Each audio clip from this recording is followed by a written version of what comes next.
축복합니다. 네, 감사합니다. 우리 오후 예배 우리 찬양대 또 지휘자 우리 서하나 집사님이 다음 주에는 한 달 동안 못 와요. 왜냐하면 수술을 해야 되기 때문에 오늘 못 올 줄 알았더만 이렇게 오셔가지고 또 귀한 젊은데 더 건강해지려고 이제 그런 거니까 생각날 때마다 위해서 기도해 주시면 감사하겠습니다. 자, 오늘 본문의 말씀을 통해서 자원함 나아가는 발걸음이라는 제목으로 함께 말씀을 나누도록 하겠습니다. 무엇보다도 요즘 최근에 제일 많이 나오는 매스컴에서 인기 있는 여러 가지 상품이나 이야기들이 있어요. 우리나라 쿠키는 아닌데 계속 매스컴에 무슨 쿠키가 유행을 하더라고 보니까. 두바이 쫀득 쿠키. 이 거리에 가니까 뭐 두바이 쫀득 쿠키 품절 뭐 이런 골목들이 굉장히 좀 많이 있는 걸 보게 되는데 저는 직접 보지는 못했습니다만은 먹으면 쫀득쫀득한가 보죠. 그건 뭐 찾는데 그렇게 많더라고. 매스컴에 뭐 광고에 뭐 이렇게 굉장히 많이 나오는데 야 이제 두바이까지 가가지고 뭐 사오는 사람도 있고 뭐 이렇던데 뭐 여러 가지가 있습니다. 또 부산에 어느 한 가게가 있는데 그 단품을 팔아요. 뭐 피자인데 피자에 뭐 여러 가지 가치 있겠지만 전국의 음식점 중에 서울에서도 아니고 부산에서 파는데 전국 매출이 2위랍니다. 그 피자 하나 팔아가지고 1년 매출이 460억이래요. 엄청나죠, 그죠? 근데 이제 거기에 예수 믿는 사람인가 봅니다. 그 주인이. 근데 그 이제 목사님들 중에 개척교회 목사님들, 사모님들이 가서 일을 많이 해요. 왜냐하면 이제 그 목사님들도 이렇게 목회하시고 또 직업도 구하시고 사모님들이 가서 이렇게 열심히 일하고 이렇게 하는가 봅니다. 또 페이도 정확하게 잘 뭐 해주시고 또 뭐 여러 가지 있는가 봐요. 제 아는 목사님의 사모님도 거기 가서 일한다고 합니다. 그래서 제가 얼핏 들은 적이 있어요. 근데 매출을 보니까 1년에 460억이래요. 전국의 2위랍니다. 전국에. 서울 없이도 아니고. 아무튼 뭐 그런데 그 가게의 특징이 있어요. 다른 특징이 아니고 굉장히 서빙을 하는데 적극적이고 자원해서 한다는 말이에요.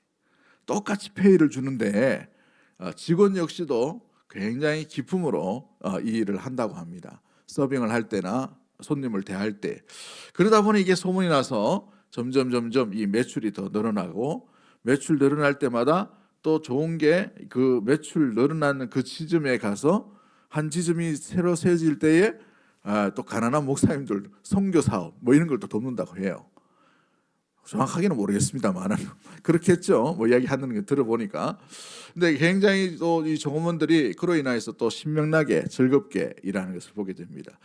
기쁘고 재미있고 즐겁게 일하는 데에 막을 자가 없어요. 또 이 가운데에서도 귀하게 마찬가지죠. 사회상업도 마찬가지고 이런데 주의 일을 할 때에도 마찬가지입니다. 억지로 하거나 강제로 하거나 물론 우리가 주님에 의해서 코 껴서 여기 왔겠지만 주님에 의해서 어떤 뭐 고난이 있었고 아픔이 있었고 상황이 있었고 그 가운데 주의 부르심을 받았어요. 부르심을 받고 이 자리에 왔음에도 불구하고 그러나 중요한 것은 주의 일을 담당할 때 우리는 어떤 자세로 해야 할까? 오늘 우리 이 재직 세미나 원래는 이 네 번째 시간이 되어야 되는데 지난주에 우리 짧게 하는 바람에 좀 했습니다만은 네 번째 시간으로 좀 시간이 돼가지고 상반기쯤 돼가지고 좀 뒤에 못한 부분도 좀 이렇게 다루려고 합니다만은 오늘은 자원해서 하는 자를 막을 수가 없다라는 제목 주제로 우리 함께 말씀을 나누도록 하겠습니다. 여러분 왜 자원함이 필요할까요? 우리는 재직이나 또 주의 일을 맡았을 때에 매년 매월 또 무엇보다도 연말 되면은 누가 뭐 해야 되고 누가 뭐 해야 되고 이런 게 순서가 있어요. 또 맡아서 해야 되는 것에 대한 부담감이 있단 말이죠. 목회자나 어떤 누구든지 마찬가지지만 교회에서 일을 할 때에 이런 부담감 없이 일하는 사람은 아무도 없을 겁니다. 그러나 부담감만 가지는 것이 아니라 부담감을 뛰어넘는 뭐가 있어야 되냐면 자원함이 있어야 돼요. 그래서 교회가 건강하냐 건강하지 못하냐를 어떤 평가는 하지 않겠지만 그 양과 어떤 내용과 내면들을 들여다보다 볼 때에 얼마나 자원해서 이 일을 또 자원하는데 억지로 하는 것이 아니라 기쁨으로 이 일을 감당하느냐, 그 교회가 그 공동체가 건강도가 높아지느냐, 건강도가 좀 낮으냐, 이것을 알 수 있게 되는 것입니다. 여러분, 사도 베드로는 흩어진 교회 지도자들에게 이렇게 말합니다. 양무리를 맡아 돌보되 억지로 하지 말고, 그렇죠? 억지로 그 일을 하지 말라는 거예요. 억지로 하는 만큼 재미없는 일이 없어요. 왜 공부가 왜 힘들고 재미가 없어요? 시키니까 하는 거예요. 시키니까 재미가 없어요. 그런데 대학교 딱 들어가서 저 동아리 어떤 활동을 하거나 어떤 뭐 기쁨의 어떤 이 단체를 들어갈 때에는 어떻습니까? 목숨 걸고 한단 말이죠. 히말라야산 그 등장하시는 분들 보셔요. 가면 죽을 확률이 굉장히 높습니다. 굉장히 위험하기 때문에 산소가 부족하잖아요. 그런데도 왜 올라가요? 가면 기쁘다는 말이에요. 자원한단 말이죠. 그러니까 고생해서 자기 돈 수천만 원 들여가도 그 올라가는 것이죠. 가서 야호 한번 하고 내려온 게 끝이에요. 그런데도 그와 같은 일을 한단 말이죠. 왜 운동을 땀을 흘려 합니까? 옛날 우리나라에 테니스가 처음 들어왔을 때에 고종 황제가 커피를 한 잔 마시면서 이렇게 백성들이 모여 옆에 있는 내시가 우산을 씌워주면서 이렇게 구경하고 있었습니다. 구경할 때 뭐라고 얘기했냐면 왜 저래 땀 흘려 저렇게 운동을 하냐고, 쌍꺼들 시키면 되지, 이렇게 얘기했어요. 이 운동의 보람과 기쁨을 모르는 거죠. 여러분, 마찬가지입니다. 우리가 무슨 일을 하든지 어떤 일을 하든지 태도가 중요한데 그 태도 중에 가장 중요한 게 뭐냐면 자원해서 하는가. 예배도 마찬가지죠. 예배만큼 52주 드리는데 이 자원이라는 마음과 자세를 빼버리면 이거만큼 힘든 게 없어요. 설교하는 것도 마찬가지입니다. 설교할 때에 여러분 억지로 하거나 뭐 시간 되니까 교회에 막 확 가야 되고 네가 목사인데 교회 안 가면 되나 이런 마음으로 오면 어떻게 돼요? 설교만큼 재미가 없어요. 왜냐하면 머리를 짜내야 되고 뭘 해야 되고 뭐 이제 요즘은 또 이렇게 그 서비스를 잘하기 위해서 서비스 하니까 죄송합니다만은 여러분 설교 마치고 앱으로 날라갑니까? 안 왔어야지. 오늘 안 보냈나? 설교 요약본을 딱 보냈는데 안 왔어야지. 미리 보내야지. 지난주에도 갔을 텐데. 아무튼 이제 설교 요약을 만들어 가지고 이제 설교 내용을 쫙 정리해서 여러분 그 핸드폰에 카카오톡으로 딱 보내게 되어 있어요. 아마 집에 돌아갈 때쯤 내가 잊지 말라고 뭐 보내겠지만 클릭을 할 때에 이제 482로 하든지 또 뭐 이렇게 아이폰은 또 뭐예요? 그 아이폰이 482입니까? 그다음에 크롬으로 열든지 이렇게 하였으면 오늘 설교 내용을 주일 오전 설교 내용이 굵직굵직한 내용과 함께 여러분 그 컴퓨터 이 핸드폰도 볼 수 있도록 해놨어요. 신기한 걸 얘기하는데 별로 감동이 별로 없는 것 같은데 자원해서 하는 거예요. 또 오늘 새벽에는 또 이것도 하다가 설교 요약을 저기 영상으로 만들어 가지고 3분짜리를 만들었어요. 교회 로비 가시면은 이제 막 돌아갑니다. 막 돌아가는데 그 이상한 말이 나오고 할 때 잘 보시면은 오늘 설교 내용을 요약해가 그 올려놨어요. 그러니까 여러 가지 이런 일을 할 때에 목사가 만약에 자원하는 마음이 없고 재미가 없으면 어떻게 하겠습니까? 뭐 그냥 설교만 하면 되지. 물론 뭐 똑같습니다만은 뭐 이렇게 그런 재미가 즐거움이 없을 수가 있어요. 뭔가 하던 게 재밌으니까 그렇게 만들어 보는 거고 시도해 보는 거고. 아멘이 별로 없면 다음부터 안 해야 되겠다. 자, 우리가 자원할 때에 억지로 하면은 위험할 수가 있습니다. 억지로 할 때 위험할 수 있어요. 또 자원하는 데 있어서 중요한 자세가 있습니다. 어떤 자세냐면 야고보서 3장 17절 말씀이에요. 야고보서 3장 17절 말씀 우리 같이 한번 읽어봅니다. 시작. 오직 위로부터 난 지혜는 첫째 성결하고 다음에 화평하고 관용하고 양순하며 긍휼과 선한 열매가 가득하고 편견과 거짓이 없나니. 위로난 지혜, 우리가 주의 일을 하고 양무리를 치거나 주의 일 맡겨주신 일을 할 때에 딱 두 가지의 이 자원함의 자세에 가질 수 있는 포맷과 태도가 있습니다. 첫 번째가 뭐냐면 이게 이 지혜로움을 가지고 자원해서 일하는데 거룩한 길인가, 거룩함 가운데 나타나는 것, 거룩하신 주님 앞에 영광을 돌리는 방향과 모습인가를 점검하셔야 됩니다. 이거 일하는데 보니까 이거 거룩한 길이 아니야. 그러면 빨리 이거는 주의 뜻이 아닌 것으로 포기하셔야 돼요. 방향을 트셔야 된단 말이죠. 우리가 이 자원함에 있어서 내가 자원하는데 이게 뭐 내가 돈이 좀 있어요. 돈이 좀 있는데 우리 성도들을 위해서 내가 기쁨으로 뭔가 좀 섬겨야 되는데 뭘 섬길까 하다가 금령 노래방 기계를 딱 갖다 놨어. 여기 본당에다가. 이게 거룩한 방법일까요? 아닐까요? 그거는 여기 어울리지는 않잖아요. 그죠? 저기 뭐 펜션이나 이런 데 뭐 하면 모르겠지만 교회는 어울리는 게 아니에요. 그러므로 이게 기쁨의 방향과 거룩의 방향일까 아닐까 이런 생각이 듭니다. 그죠? 그러므로 자원하는 데 있어서 방향이 뭐라고 되어야 되느냐면 거룩의 방향이 되어야 되는 거예요. 제가 요즘 우리 청소년들이나 우리 또 초등학교 한 4학년 이후부터의 아이들에게 뭘 좀 선물을 좀 했으면 좋겠다 이런 생각이 드는데 뭔 선물을 했으면 좋겠나 뭐 이렇게 아이디어가 있습니다만은 이게 뭐 아이디어가 뭐냐면 요즘 애들이 국수도 좋아하지만 우리 교회 국수 참 맛있잖아요, 그죠? 맛있지만 뭘 더 좋아합니까? 라면도 좋아해요. 라면도 좋아하는데 몇몇 교회들 보니까 라면 기계를 갖다 놨어요. 기계 켜봐야 뭐 이렇게 없는데 왜 한강변에 가시면 라면 기계 혹시 보신 적 있어요? 그거를 몇 대 갖다 놨어요. 그 뭐 크게 비싸지도 않는데 얘들한테 그거를 갖다 놓고 좀 라면을 우리 성도님들 집에 라면 많이 남죠? 남는 거 교회에 몇 개씩 들고 오면 돼. 갔다가 나오면은 아이들이 국수 안 먹고 이것도 좀 먹고 뭐 다음 주는 국수도 먹고 이렇게 하면 얼마나 좋을까? 별로 감동이 없어서 안 하도록 해야 되나? 이런 것도 괜찮을 것 같아요, 그죠? 아이들에게 맞는 그죠? 이런 거. 자원할 때에 여러분 뭐 어떻게 자원해야 되느냐 하면 내 의를 드러내거나 이걸 방향이 아니라 거룩함과 기쁨과 감사함으로 나타날 수 있도록 해야 돼요. 두 번째가 뭐냐면 이 자원할 때 있어서 좋은 이 방향이 어떤 방향이냐. 첫 번째 거룩하다는 방향이고 두 번째가 뭐냐면 화평의 방향인가를 보셔야 돼요. 내가 자원해서 뭘 했는데 화평이 깨질 것 같아. 그거 안 해도 됩니다. 안 해도 돼요. 근데 이게 화평과 덕을 세우는 방향인가 하면 좋아요. 이게 방향을 항상 잘 지키셔야 돼요.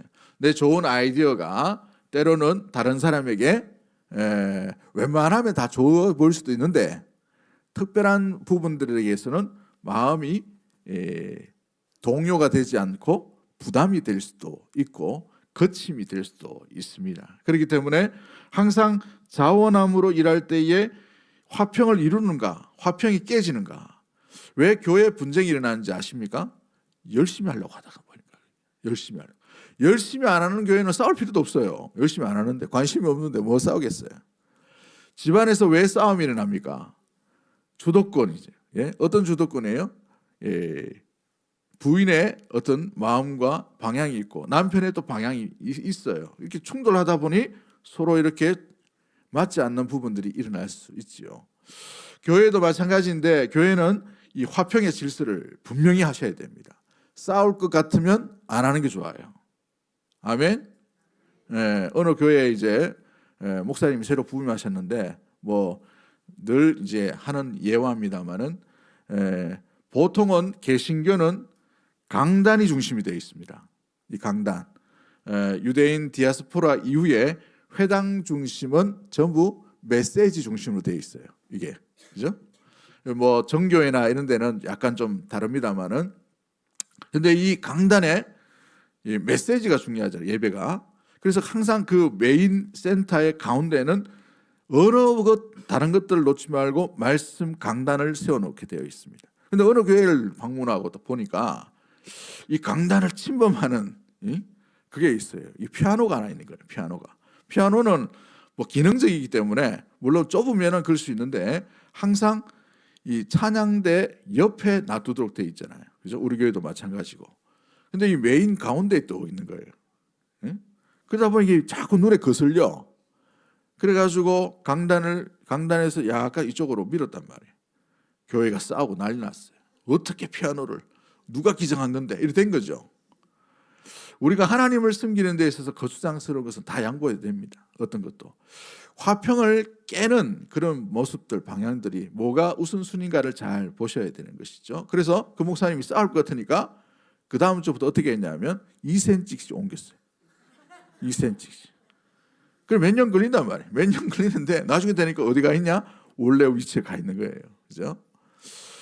여러분 우리가 일을 할 때에 다른 원칙은 다 이게 이해가 되고 배려가 될 수 있습니다만 이 두 가지 원칙을 잘 세우셔야 됩니다. 주의 일 열심히 하는 자들 가운데에 목사나 장로나 집사나 권사도 마찬가지지만 첫 번째 거룩의 방향이 맞는가? 두 번째 이것이 화평을 이루는가? 그렇죠? 우리 찬양대가 오늘 참 찬양을 참 잘했어요. 소프라노가 자기 목소리 크다고 맨날 고래고래 가만 지르면 어떻게 될까요? 엘토는 갖다 놔 기주고 있는데 응? 우리 목소리가 안 들려. 다 잘 들리도 이게 아주 지휘자를 통해 가지고 섬세하게 음이 조절되면 하모니가 되지만 이게 깨어지면 어떻게 돼요? 불협화음이 되는 거예요. 불협화음. 그러려면 부르는 본인도 듣기가 굉장히 거북하게 되는 거예요. 그렇죠? 어느 바이올리니스트가 너무 화려하게 잘해요. 그런데 이제 화려하게 자기 실력이 좋다고 해가지고 오케스트라 가운데 자기 혼자 막 애드립을 막 해, 막 이렇게. 응? 제가 예전에 베이스 기타 칠 때 좀 그런 적이 있습니다. 베이스 기타가 너무 좋으니까 베이스 이 이름조차 베이스 아닙니까? 기본. 베이스가 없는 음악은 음악이 아니다라고 생각한 적이 있어요. 그래가지고 이 베이스를 치는데 베이스 음률이 너무 좋다 보니까 제가 그 음률에 빠져가지고 애드립을 막 하고 있는 거예요. 근데 이 애드립이 뭐냐면 왔다 갔다 막 하는데 뭐 희한하게 막 하는 게 있어요. 5도, 4도 넘어갔다 3도로 넘어갔다가 뭐 희한하게 막 치고 하니까 다른 사람들이 음악에 방해가 되는 거예요. 그러면 해야 되고 말아야 됩니까? 멈춰야 돼요. 근데 자기만 몰라. 심취했기 때문에. 그렇죠? 주의 일은 항상 두 가지 방향이에요. 거룩의 길로 나아가고 있는가? 화평의 길로 완전히 화평을 이루고 있는가? 이 원칙만 온전히 잘 지키면 이 자원함이 가장 아름다운 귀한 모습으로 나아가게 됩니다. 오늘날 시대는 우리가 종잡을 수 없는 시대로 나아가고 있어요. 우리 나중에 다시 한번 좀 구체적인 데이터를 가지고 살펴보겠습니다만은 우리나라의 이 인구가 희한한 인구가 되어가고 있습니다. 1960년도에 보면 그림 띄워주시면 감사하겠는데 여기 보시면 그 앞장에 한번 보실까요? 앞장에 글자 너무 적다. 인구 변화의 충격이 있어요. 1960년대와 2026년도와 우리가 나아가야 될 2072년도 내가 2072년도까지 살겠나 말겠나 뭐 이런 사람도 있겠지만 그런데 변화가 그렇다는 말이죠. 1960년대의 그래프를 한번 잘 보십시오. 어떤 그래프입니까? 이제 여러분 보실 때에 왼쪽에 있어요. 왼쪽 그림 보시면은 삼각형 구도죠. 나이가 어린 아이들이 적어요, 많아요? 굉장히 많이 있어요. 베이비 부모 세대라고 해가지고 굉장히 많은데 노령으로 올라갈수록 인구가 어떻습니까? 적죠. 이게 건강한 사회구조입니다. 건강한 사회구조. 그런데 오늘 시대를 한번 보십시오. 어떻게 되고 있어요? 가운데가 굉장히 넓어졌습니다. 이 가운데에 나이가 몇 살이냐면 55세 이상이에요. 55세. 그래서 요즘은 55세 하면은 청년입니다. 청년. 65세까지. 유엔에서 정식으로 이야기하는 청년의 나이는 65세예요. 아직 우리 65세 많죠, 그죠? 65세 지나야 장년이 되는 겁니다. 장년, 그죠? 노인을 쉽게 되려고 하면 안 됩니다. 이제 노인이 쉽게 될 수가 없어요. 그래서 이제 우리나라 구조가 지금 2026년도에 5천 몇만이에요. 5천 몇백만, 5,100만인가 뭐 그런데 이 인구가 이제 어떻게 변하냐면 2072년이나 2070년도가 되면 약 몇 명이 줄어요? 3,600만 명으로 줄입니다. 인구의 3분의 1 가량이 사라져요. 나머지는 외국인으로 채우겠지만 아무튼 사회 구성원에 이제 서유럽의 인구 절벽과 같은 그런 이제 구조가 되어 봅니다. 그런데 이 구조가 더 중요한 게 뭐냐면 3,600만 명이 어떤 사람들이 모여 있나 보십시오. 역피라미드예요. 역피라미드.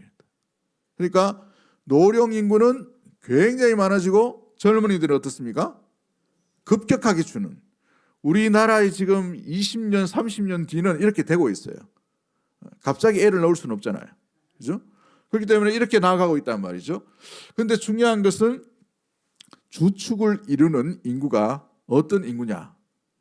지금 40, 50대가 70년대 이제 2070년 지나가면 70, 80이 되잖아요.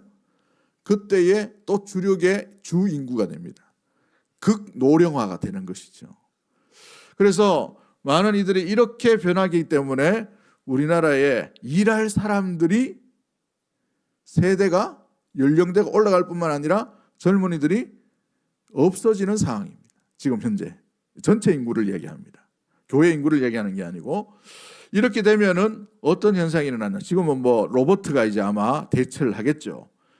그런데 건강한 구조로 젊은이들이 넘쳐나는 시대에는 낭만 세대가 되어버립니다.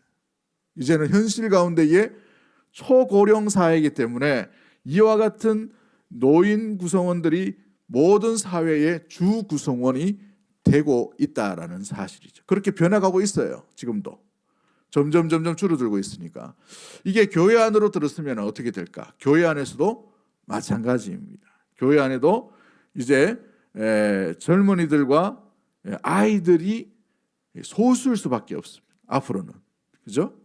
10% 20%도 안 돼요. 5% 3% 이렇게 된단 말이에요.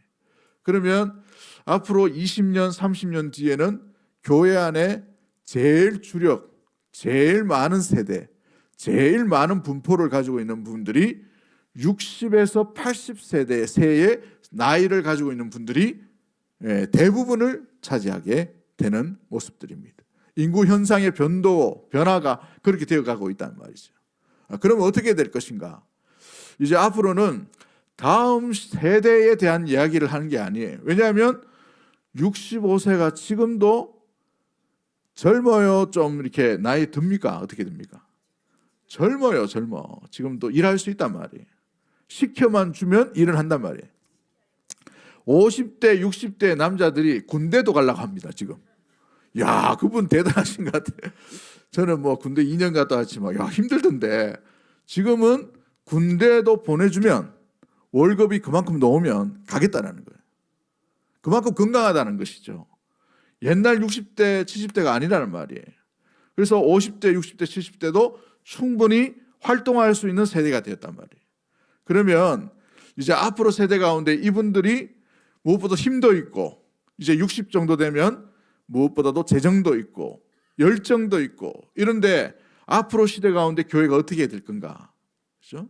인구 분포도로 보면 다음 세대를 살려야 될 건 맞아요. 그런데 다음 세대가 있어요, 없어요? 인구 분포로 보면 아마 수도권으로 몰려들 겁니다. 아마. 왜 그러냐면 지금 이제 대학 들어가는 인구 연령이 몇 년 뒤면 급격하게 줄어요. 아마 이 지방에 있는 대학들은 서서히 어떻게 해야 돼요? 문 닫습니다. 십몇 년 뒤면은 서울에 있는 대학교도 신입생 못 구해가지고 통폐합하는 이 학교들이 많아질 거예요. 그래서 이제는 뭐 이게 명문사립 뭐 이런 몇 군데만 남아 있을 거란 말이죠. 그렇죠? 그런 시대가 되어가고 있단 말이에요.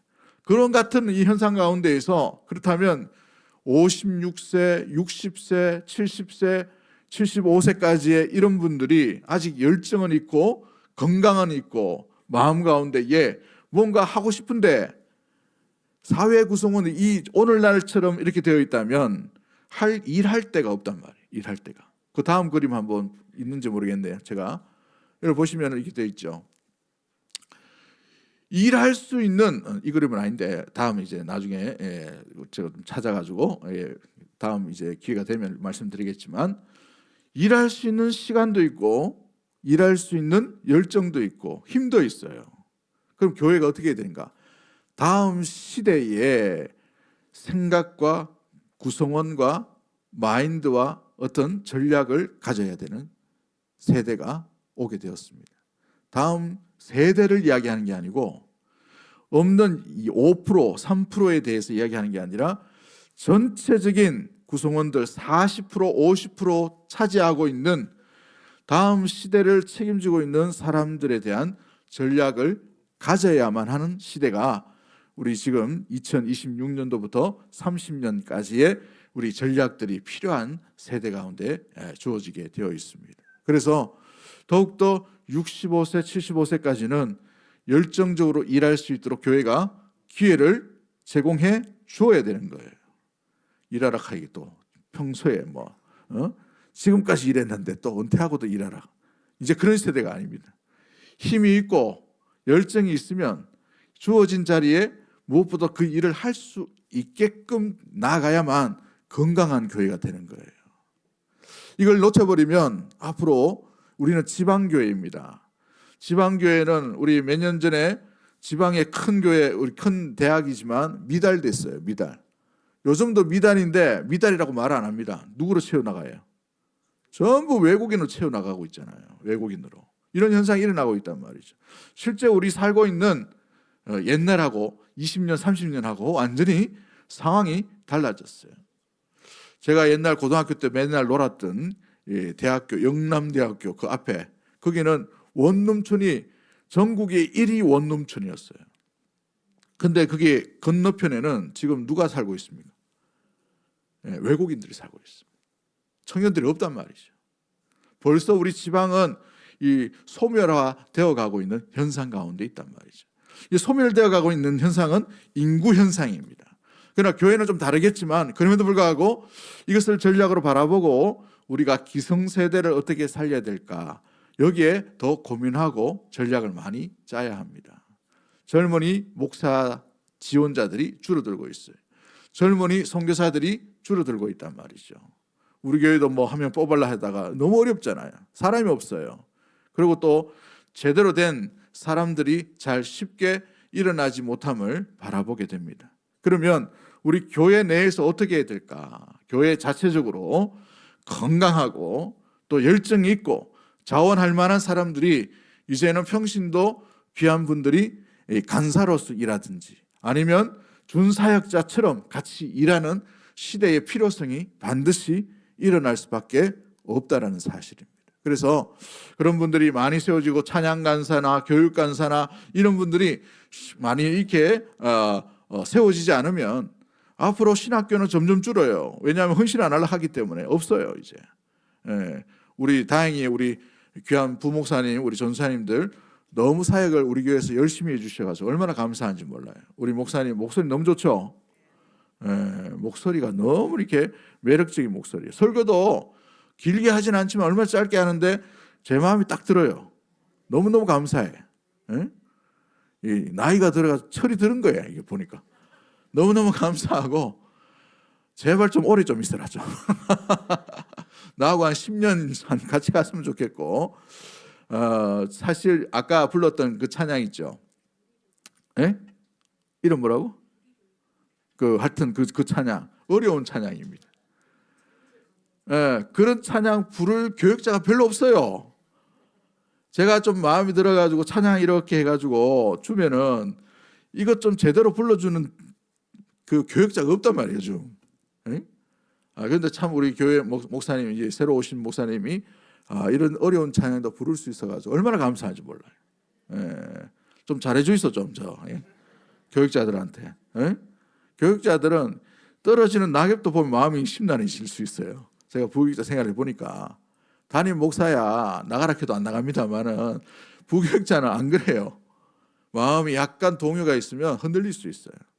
그래서 항상 무엇보다도 내 조카가 여기에서 사역자로 일한다 이 생각을 가지셔야 돼요. 우리 아들 말고 딸 말고 그럼 자꾸 간섭하려고 하잖아. 그 말고 내 조카가 여기서 일한다 생각하고 여러분 잘 해주셔야 됩니다. 자원으로 섬기고. 아멘이 별로 없네. 좀 뭐라도 좀 사주시고 좀 이렇게 하시고 있는 동안이죠. 나간 교육자 괜히 전화해가지고 하지 말고 여기 있는 동안 그렇게 하셔야 돼요. 아멘. 우리 부교육자들 누가 사주는지 이야기하세요.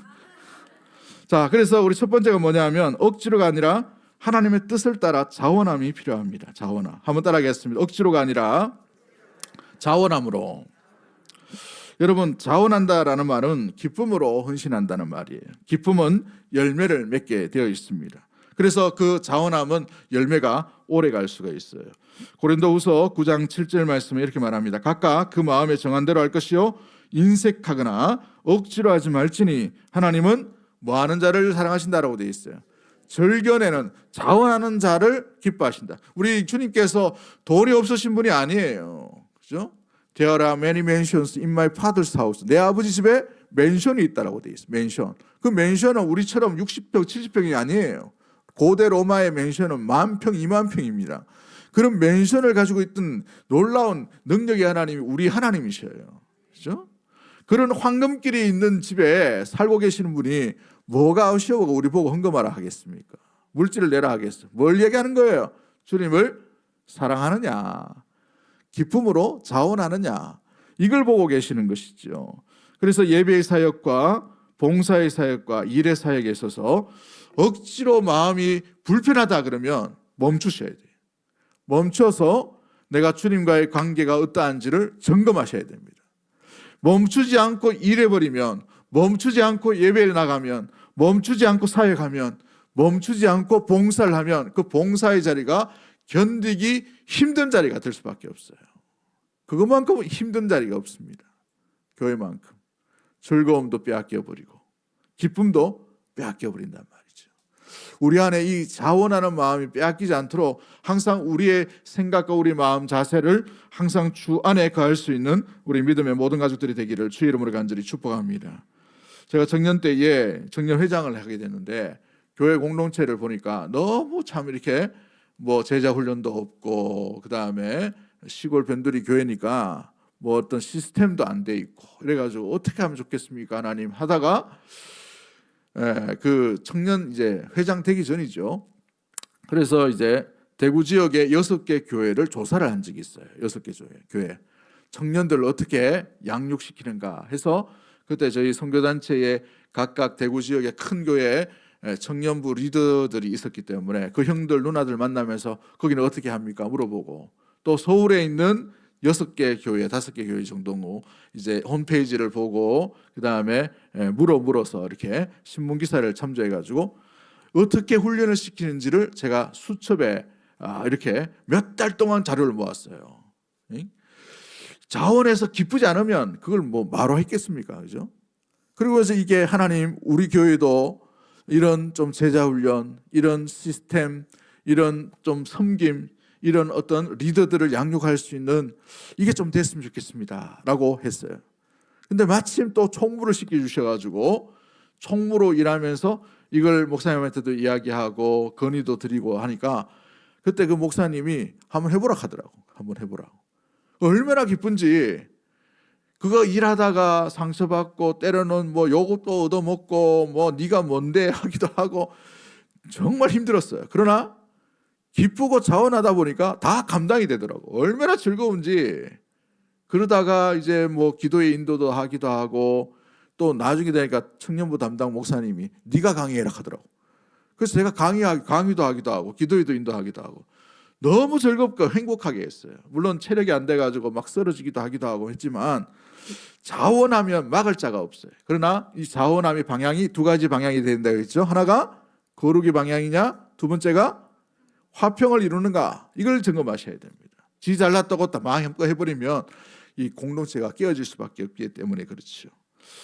두 번째 우리가 기억해야 될 것은 이 자원함이란 말은 더러운 이득을 아니라 기꺼운 마음, 즐거운 마음으로 온전히 하도록 해야 합니다. 여러분, 사역을 통해 콩고물을 먼저 생각하면 안 돼요. 그것은 나중의 일입니다. 하나님의 나라를 위해 수고하면 하나님께서 반드시 세워주심과 채워주심과 보상은 일어나게 될 줄 믿습니다.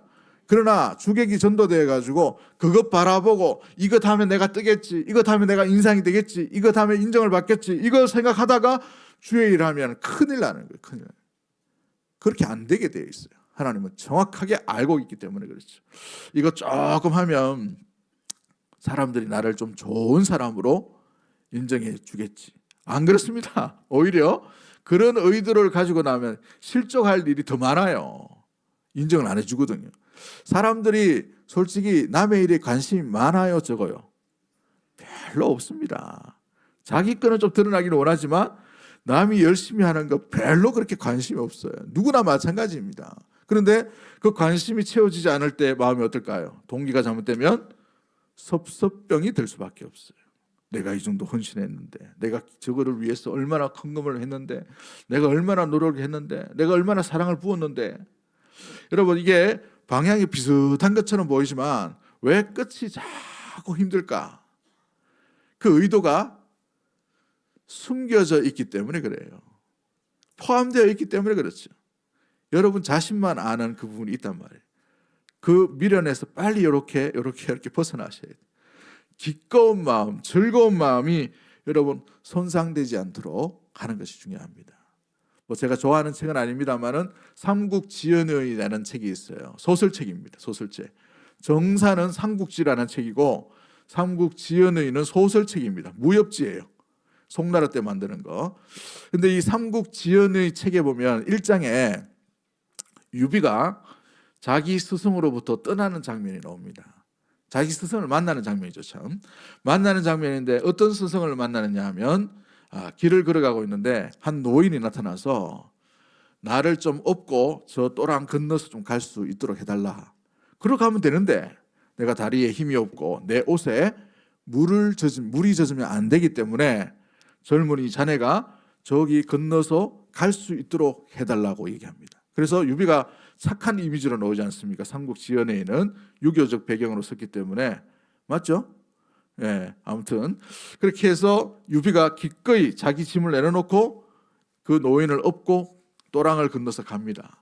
갔다 오니까 딱 내려놓고 다시 돌아가려고 하니까 이 노인이 뭐라고 하냐면 내가 짐을 놔두고 왔다는 거예요. 다시 가야 된다는 거죠. 그럼 제가 가져오겠습니다 하니까 노인이 뭐라고 합니까? 내가 너를 어떻게 믿고 내 짐인데 가져가면 어떡하냐고. 같이 가야 된다고 해서 겨우 또 등에 탑니다. 타고 나는데 또 가요. 말없이 유비가 업고 간단 말이죠. 근데 또 세 번째 또 업고 가야 되잖아요. 이제 왕복으로 몇 번 왔다 갔다 합니다. 이렇게 하고. 그런데도 유비가 얼굴색 변하지 않고 그 노인을 그 강을 건너서 몇 번 왔다 갔다 내려다 드리고 떠나려고 할 때에 그 노인이 물어봅니다. 왜 안색이 변하지 않고 이렇게 나를 이렇게 잘 섬겨주냐? 다른 사람 같으면 욕이라도 한 바가지 했을 텐데 이런 장면이 나와요. 그럴 때 유비가 뭐라고 얘기했냐면 처음에 내가 자원해서 기쁨으로 그 어르신을 섬겼던 그 마음이 훼손될까 싶어서 두 번째, 세 번째, 네 번째도 온전히 말하지 않고 변함없이 그렇게 하게 되었습니다. 하고 헤어지게 돼요. 헤어지고 난 뒤에 스승을 찾아가 딱 가보니 그 스승이 누구예요? 그 사람이에요. 네. 이 소설책입니다. 원래는 없어요. 이렇게 돼 있단 말이에요. 그 책에도 뭐라고 돼 있냐면 내 처음 열정, 내 처음 자원함, 내 처음 마음이 훼손될까 싶어서 그렇게 하는 거예요. 여러분 우리의 처음의 열정, 처음의 모습들 보십시오. 순수한 모습이 아닙니다. 그 모습이 주님이 부르시는 그날까지 변치 않는 기꺼운 마음으로 아름답게 섬기는 우리 모든 일꾼들이 되기를 주의 이름으로 간절히 축복합니다. 그러기 위해 세 가지가 중요합니다. 첫 번째는 예배의 자리예요. 두 번째가 예물의 드림의 모습입니다. 세 번째는 마음의 자세예요. 마음에. 여러분 예배에 성공하지 못하면, 예배에서 승리하지 못하면 우리 믿음의 성도의 영향력과 능력을 얻을 근간이 없습니다. 재직들은 예배에 무엇보다도 목숨을 거셔야 돼요. 예배 자리에 사모하고 무엇보다도 어떤 메시지가 떨어지든지 어떤 예배의 모습으로 나가든지 간에 예배 가운데 주님을 만나야 될 줄 믿습니다. 예배에 주님 못 만나고 뭘 일을 하려고 하지 마세요. 안 돼요. 여기에 예배 가운데 주님을 만나야만 모든 일이 교회의 일은 되게 돼 있단 말이죠. 예배에 승리하고 예배에 주님을 만나야만 봉사가 즐겁고 기쁘고 설거지도 기쁘고 주차도 기쁘고 청소도 기쁘고 이런 거지. 설교도 기쁘고 이런 거지. 예배에 승리하지 못하고 뭘 일을 해보십시오. 설교만큼 재미가 없어요. 봉사만큼 시시하고 지겹고 힘든 게 없단 말이죠. 두 번째가 이러면 예물도 마찬가지입니다. 삶 전체를 어떻게 우리가 하나님을 사랑하는 것을 알 수 있겠어요. 우리에게 맡겨주신 것이 누군 것인지를 정확하게 표현하는 자만이 주님 앞에 온전하게 나아갈 수 있는 귀한 마음이 될 수가 있는 것이죠. 아무나 헌금하는 것이 아니에요. 주님의 주되심을 인정하는 자만이 드릴 수가 있는 것이 예물입니다. 여러분 10의 1조를 뗀다는 것은 얼마나 부담된 일이에요. 이 현대 사회에. 세금도 아니고 부담되죠. 저는 45만 원 받았을 때 그 교육전서 때도 4만 5천 원 헌금을 해야 되는데 5만 원을 했어요. 얼마나 5천 원이 아깝든지. 마음에 아까워도 누구 겁니까?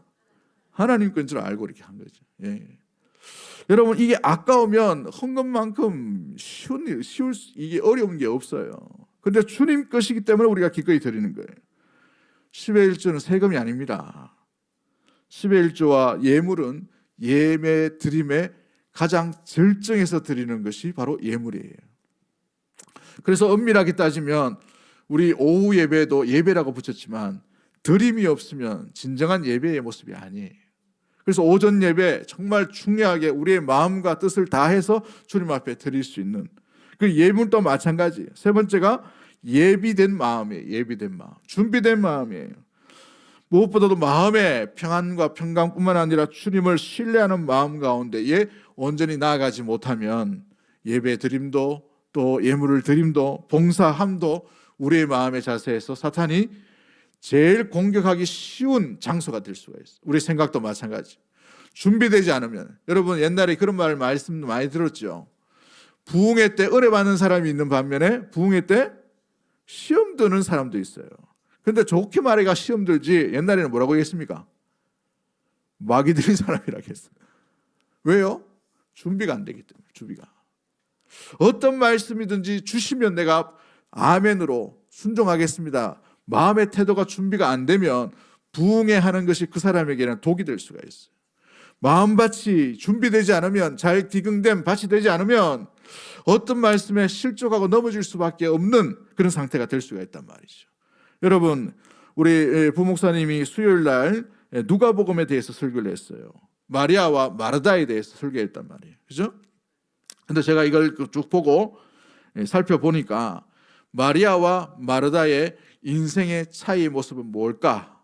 이제 설교를 듣다가 이렇게 수첩으로 적어 놓은 게 있습니다. 뭘 적어 놓냐면 자세히 보시면 저는 이 역사학과를 나왔기 때문에 문화가 먼저 보여요. 이게 체질적으로. 물론 뭐 안 그럴 수도 있겠지만 당시에 이 가정은 부잣집입니다. 나서로. 굉장히 부잣집이에요. 왜 부잣집이냐면 나중에 뭐 설명드리겠지만 마르다가 분주했다고 했죠. 뭐 한다고? 음식 차린다고 분주했어요. 그런데 부잣집에 뭐가 있습니까? 하인들이 있어요. 그런데 이 여인이 뭐 하고 있는 거예요? 하인들을 독려하고 부리고 있는 거예요, 지금. 자기도 물론 하겠지만 놔두고 어디 와도 돼요. 예수님 앞에 와도 돼요. 그런데 동생은 왔어요. 자기는 종들을 부리고 분주하게 뭘 이렇게 계획한다고 정작 주님 앞에 있는 자리를 소홀히 했단 말이에요. 우선순위의 문제입니다. 왜 그게 드러났냐? 이 집이 부자냐? 어떻게 알 수 있느냐? 나사로의 개인 무덤이 있었습니다. 그죠? 이 개인 무덤이 있다는 것은 좀 사는 집이에요. 지금도 마찬가지고. 더 중요한 것은 나중에 요한복음 12장에 가면 이 마리아라는 여인이 주님 발자취에서 말씀을 듣다가 뭘 깨뜨립니까? 향유옥합이에요. 얼마예요? 3천만 원입니다. 고대의 3천만 원은 향수예요. 이걸 한꺼번에 깨뜨린다는 건 부잣집일까요? 아닐까요? 성경에 나오는 대부분의 사람들 중에 예수님의 제자 중에 가난한 사람도 있겠지만 굉장히 거부도 많이 있어요. 그런데 이걸 깨뜨릴 수 있었던 이유가 뭘까요? 주님 앞에 말씀의 자세와 예비된 마음과 태도의 모습입니다. 예배 드림에 주님을 만나고 주의 말씀 가운데 사모함이 있고 그 준비된 마음 가운데에 향유옥합을 깨뜨릴 수 있는 결단과 믿음이 생기게 되는 것이죠. 할렐루야. 그러기에 이 아름다운 본으로 우리 2026년도 달려갈 때 우리 사랑하는 모든 재직들이 주님 앞에 예배 드림과 예물 드림과 예비된 그 자세로 아름답게 주를 귀하게 섬기며 공동체를 든든히 세워나가는 우리 모든 가족들이 되기를 주의 이름으로 간절히 축복합니다. 사랑과 은혜의 하나님 아버지 감사합니다.